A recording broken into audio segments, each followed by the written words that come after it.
everybody, and welcome back to Rise of the Podcast. I'm Jeremy. I'm Kara. And I'm Brownie. And today we are doing another episode of our deep dive into the films of Star Wars. And this one in particular, as much as it pains us to do so, is why Star Wars Episode 5 is a terrible movie. Don't hate us. Don't hate us. Asterisk. Oh my gosh. See terms and conditions for more detail. It's actually a great movie, but we had to come up with an episode. It's a horrible movie in this one. Come on. If you guys haven't seen any of the other episodes that we've done and you just happen to click on this, basically the idea is we're making a video that says why Episode 5 is a great film and why it is a terrible film. And this is the nitpicky reasons why Star Wars Episode 5, The Empire Strikes Back, is a terrible movie. Emphasis on nitpicky. Like, huge emphasis on nitpicky. Well, the first one, and thank goodness, is, again, those special remastered editions of Star Wars give us a little bit of stuff to complain about. And for me personally, I didn't need to see the Wampa.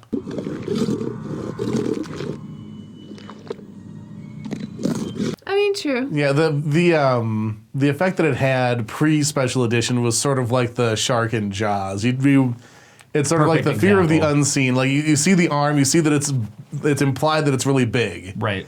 You hear it in the distance, and I think like the tension kind of gets broken in the scene where Luke's trying to like get his lightsaber, use the Force to grab it while he's hanging upside down.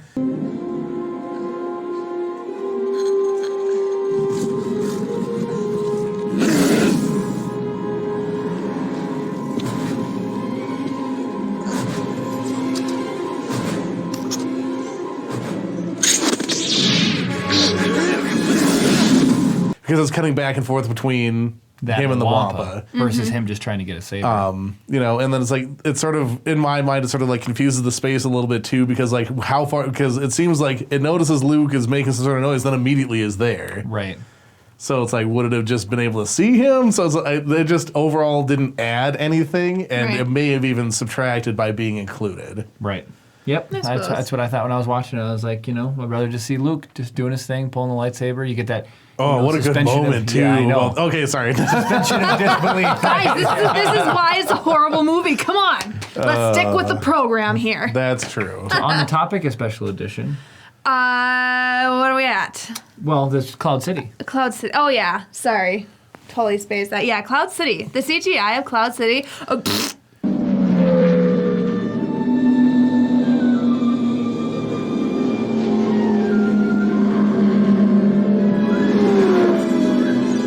So there's two things in particular I think that need to be mentioned here.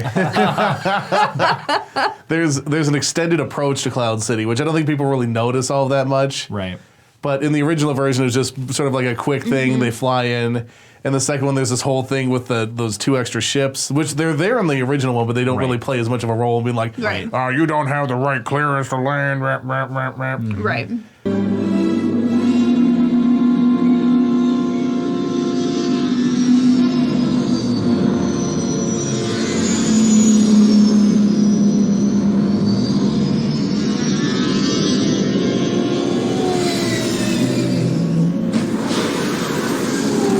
All that, so it's like it expands out on what is essentially a needless. You mean a clown car? Just kidding. Okay, bye. Sorry, bye. Yeah, it's just a pretty unnecessary. Like you got the idea in the original version. Right. Why waste the time and effort to make a honestly not that great looking CGI addition to it? Mm-hmm. Right. And then the second part, all of the windows and stuff like that. The side by side comparison in this is pretty interesting.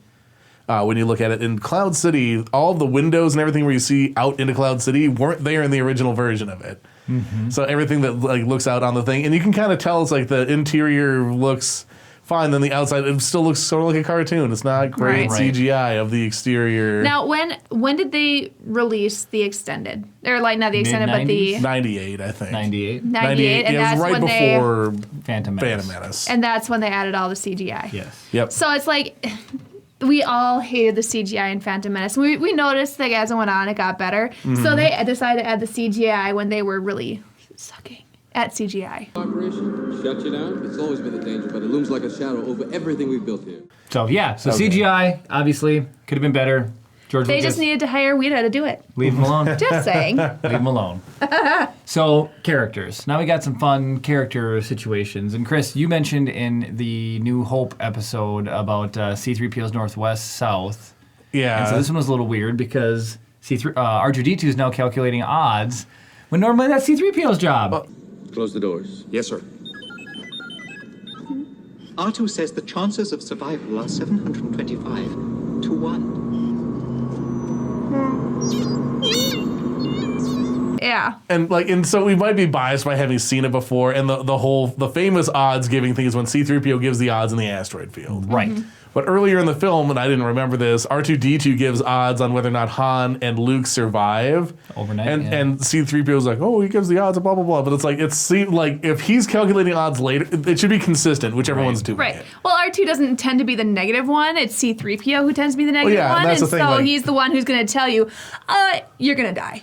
Yeah, and so it seems a little bit out of character for him. It's not Right. the biggest deal, but it did strike me as odd going back to rewatch it. It was like, Right. oh, C-3PO's not giving the odds. He's saying R2-D2 is giving the odds. And then he tries to turn it back around and he's like, but he's been known to make mistakes from time to time. Right, right. Actually, R2 has been known to make mistakes. From time to time.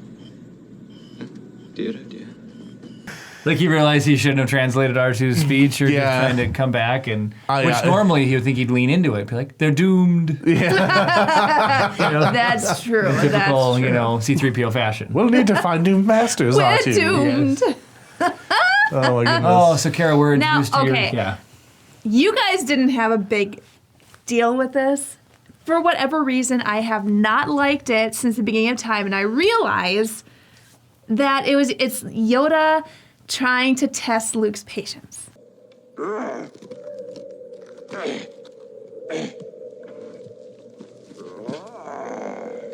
Put that down. Now we. Hey! It's my dinner. How you get so big eating food of this kind?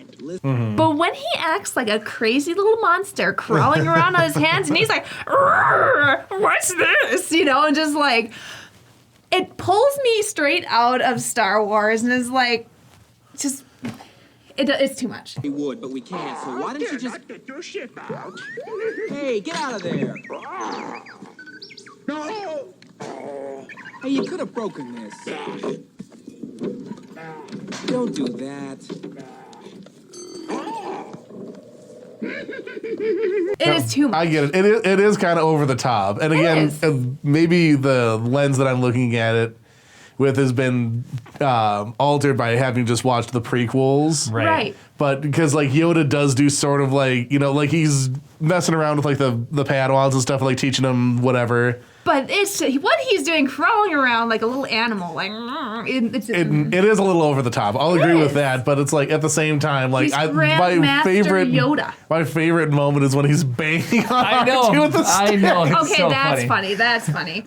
My home. Slimy. My home this is. R2, let him have it. Fine. R2! But Mine! He's Yeah. trying to pull it back. That part's hilarious. But And like I said, I think it's just the part where he's crawling into that little tote or whatever of Luke's, the crate. He's chucking That's the everything. only part that really just. it does seem like a pretty big departure from because he's normally pretty wise Stoic. and Yeah. stoic and everything, and this is like it is like so like maybe you could argue that like he's being really over the top because he doesn't know how to act knowing, so he just goes all into it, but it still is Yeah. like it could have been toned down a little bit. Yep. Just a little bit. So this was something that I noticed. So we get the awesome confrontation. Lando turns out to betray Luke and Leia, or not Luke, Leia and Han at Cloud City. And Han pulls his blaster, shoots at Vader and everything. But it just seems like when they capture, and then, he's using Luke and or Han and Leia as bait for Luke, he doesn't really care about Leia. I'm sorry. I'm sorry too.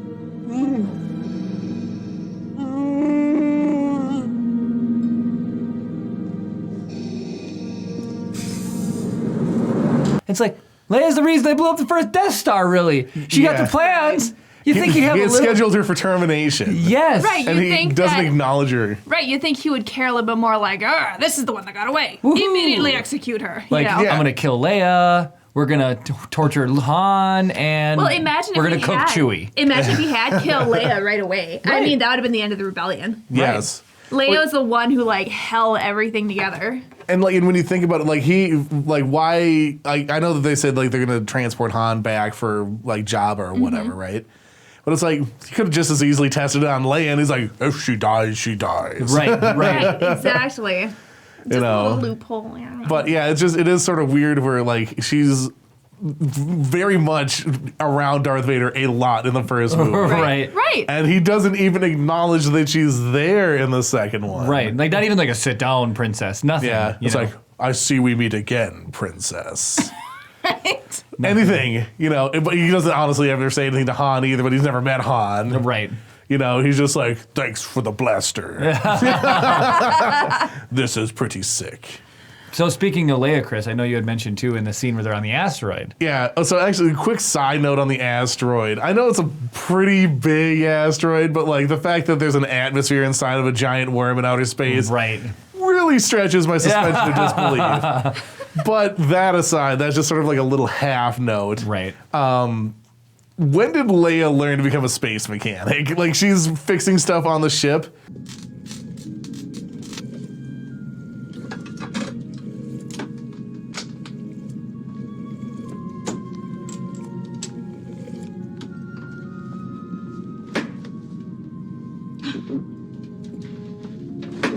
And like, so as far as everything we've ever been told about Millennium Falcon, it's just cobbled together from whatever they can find Right. to run it, right? Right. And so that she could just be like, doop-a-doop, oh, gotta fix this. Like, it'd be like me jumping into a Sherman tank that's been like pieced together from 1,000 other tanks throughout the Right. course of time. And be like, oh yeah, let me just fix this up real quick. So it struck me as true. weird. It's true. No, it's fun looking at these movies with a like a critical eye because you get to really get to be nitpicky for episodes like this. In the EU, Leia does go through those trials. I don't remember if she It like. was nothing about fixing though. Nothing? It was about Okay. saving people's lives and Like So leadership a lot of stuff. politics stuff. leadership, Yeah. Okay. More space taxes. Except Leia, Princess of Alderaan, is awesome. That's a great book. Yeah, absolutely fantastic book. Highly So- recommend it. So What other things we got here? I think Luke has some annoying moments in this episode. Look, I'm sure it's delicious. I just don't understand why we can't see Yoda now. Patience! For the Jedi, it is time to eat as well. Eat! Eat! So first, he's on Dagobah and he doesn't have patience. Right. You Well, know. that's what I was saying. That's what I told you guys this. If I'm going to complain about Anakin being a whiny little baby, I'm going to complain about Luke being a whiny little baby on Dagobah. Right. We're wasting our time. I cannot teach him. The boy has no patience. You will learn patience.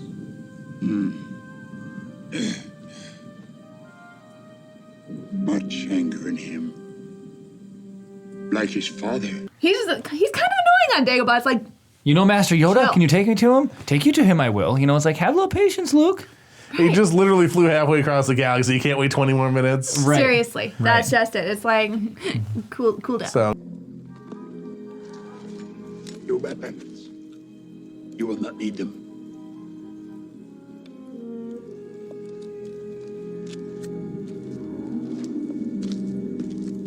Well, and then like he's accepting at face value all this other training that he's getting from Yoda, right? Right. And then he's like, "Your weapons, need them not, whatever." Right. And then he's like, "Whatever, strap on my laser sword." There's just that strolls look into of the cave. disappointment of Yoda is amazing. Just I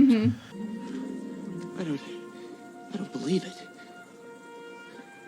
That is why you fail. no one can lift it. Yeah, That is why you fail. One of my favorite lines, actually. but yeah, like Luke, he understands how powerful the Force is, Right. But he doesn't buy in for some reason. Right. Like, Right. I don't know if it's just because. It's even funnier too, because he just moved it. He like got it to move, and then he gives up. And it's like, don't you think if I'm like weightlifting with somebody, not that I do that, but like if I was, we can tell. Jeremy's a gym rat. Just like, but it's like if I can Selfie. lift, curl 10 pounds and then go for 15 and almost make it, and my instructor's like, you can do 15. I'm not going to be like, it's impossible. it's impossible. As he goes and lifts 100, Yeah. So it's just funny because Yoda's wiser, smarter. So if he's telling you it can be done, it can be done. Yeah. So when he's like leaving to go to Cloud City and everything, and he's like, don't leave. You need to finish your training. You're not going to be able to face Vader and win or whatever. And he's like, but my friends. I know. It's like he's like, I'm going to Tashi Station, Yoda, and you can't stop me. Well, and then the most classic one of all is probably the no when he finds out Vader's his father. That one's pretty cheesy. Like, It's not true. That's impossible. Search your feelings. You know it to be true.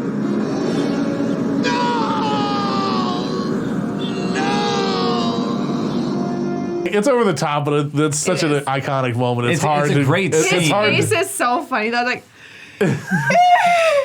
Well, if you found out your dad was like responsible for like murdering half the galaxy. Not to mention, her planet, Leia's planet. I mean, but still, his face is funny. That doesn't matter. His face, though. That face, though, I mean, you got to be screen ready at all times, boys. Yeah. I mean, he did just get his hand cut off, too, so maybe part of that's like, ow, my hand. Oh, my dad. My heart, my hand. What do I have to live for? I live in the sand. Yeah, right. It gets everywhere. That is irritating. So Lando has this awesome turn of heart, and we see him start to betray Vader in the deal with the Empire. Yeah. But we see him flying away at the end.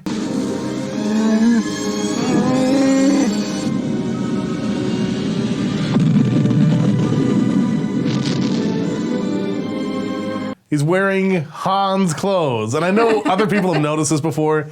Why? Yeah, and they just got done docking from the medical frigate when they show him wearing the clothes. Yeah, and it's like, so obviously, okay, you left Cloud City in a hurry. You couldn't grab your sick cape collection. Fine. They've apparently got 1,000 spare hands sitting on the medical frigate and no men's medium t-shirts. No. It's just ridiculous to me that he's like, I got Han's ship, I got Han's style. Right. They could have fixed that in the Solo movie if they would have made Lando dressed like Han when he was flying the Falcon or something. Yeah, we had like Han ripped off Lando's style. Yes. And I was actually waiting for that to happen. I was like, that would have alleviated the whole problem. Right. That would have explained that. But nope, he's still rocking the sweet capes and those colors, blue and gold. So, I mean, it's quite over the top. yeah, it's just like, it's such a weird, why would you do that? Right. Like the costume designers, like, I don't know, dear. We couldn't make a costume in enough time. Just put on this. Yeah, it was just strange to me. So there's actually, we got one last category, just sort of just just general weird stuff. Stuff that was just like, oh, that's kind of weird. Mm-hmm. So I think Chris was the one who noticed this one. Oh yeah, so like again, like it seems like a lot of our nitpicks sort of cluster around a couple of different things. So this is the asteroid field, and we noticed that the Star Destroyer, obviously like they don't want to get hit by a bunch of rocks, so they're just blasting all these asteroids out of the way, right? Right. And it's like if there's no like laser budget, if it doesn't matter, Right. like why didn't they shoot on the escape pod in episode 4? They should have just shot the escape pod. They're blowing away asteroids like they're nothing. But See, that's it. Like they are in The Last Jedi. They couldn't blow up Poe Dameron's ship because it was too small. So why? You said why can they hit asteroids like they're nothing? Yeah, but like, Poe Dameron's ship is like, it's too small. Yeah, because it shows that the asteroids range from like small to ship size to pretty big. Mm-hmm. right. But it's like they're clearly shooting like there's TIE fighters flying around. They're about a regular ship's size. Right. And they're just unless they're just randomly pointing around and just hitting whatever because there's so many asteroids. obviously they have the capability. Maybe they upgraded targeting computers. Maybe now, only a few years later, have they evolved the technology. And then they devolved again with the First Order? Well, First Order is the First Order. Yeah, I don't know. That's why it's in the this. Superstar Destroyer. General Hux got pranked by Paul. We'll save that for another time. That's such a funny but that's why it's in the weird part. It's just sort of weird. It's not quite a plot hole, but it's not something that you just don't notice. I can't wait for this one because Star Wars set design and a lot of the scenes have been amazing throughout all the movies. But it's kind of funny, the little chamber that Vader's hanging out in when Admiral Piet at one point, and approaches him. He's got the.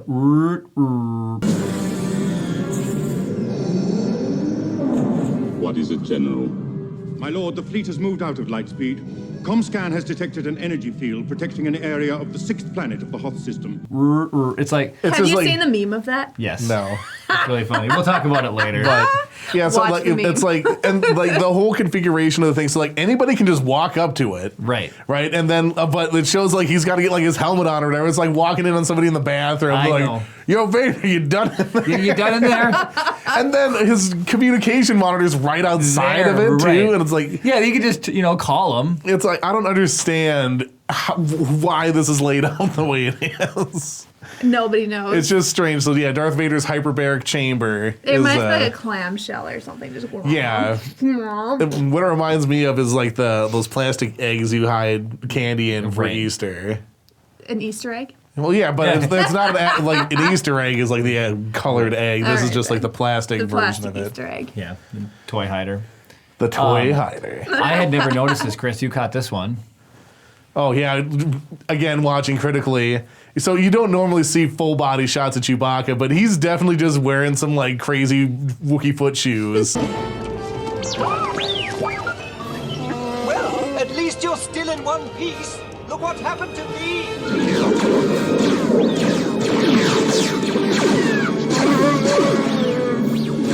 It's pretty funny. And it's like they've got some heel on them, and they look like sandals or slippers. yeah, they look How like do you big know flappy he's not wearing slippers. sandals? I mean, that fair point, but that's right. they're definitely shoes. It's a pretty funny scene.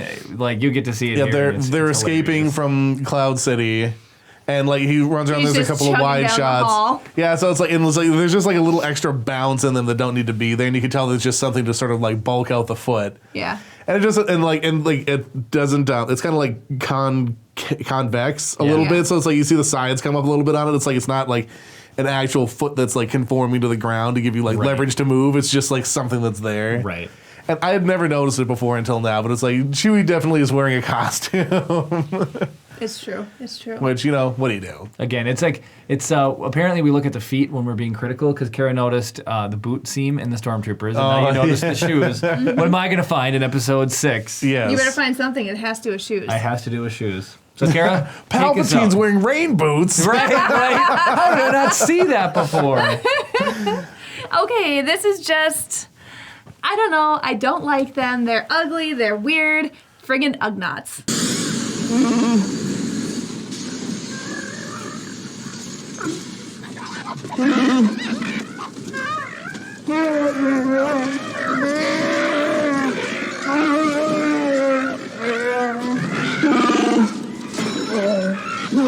So I hates just the don't like Ugnaughts. Ugnaughts. They're just creepy to me. They're just like, ugh. yeah, which like totally fair point. Like, so they obviously didn't make any impact on me, but I'm Right. sure there's other people out there that are like, ugh, I hate looking at them. So Yeah, they're ugly. They're gross. They don't really play any real parts. yeah, I think they it's- literally they could have just had stormtroopers. I guess not stormtroopers because then Chewbacca wouldn't have been able to really fight against him. But they could have had literally anything. They could have Right. Jawas again. Right, Right. Jawas would have been cool. Yeah, the Jawas- Jawas would have made sense even. Yeah, because they're little droids, so right. So They're like, these guys are everywhere. Yes. that was just me being nitpicky. No, so like, and actually, like now that we talk about it more, I think it should have been Jawas. I'm on Yeah. your side now. You convinced Yes! High five, Chris. Yes. me.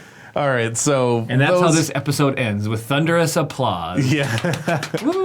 So those are the things that we thought, like, just take the shine off of the film.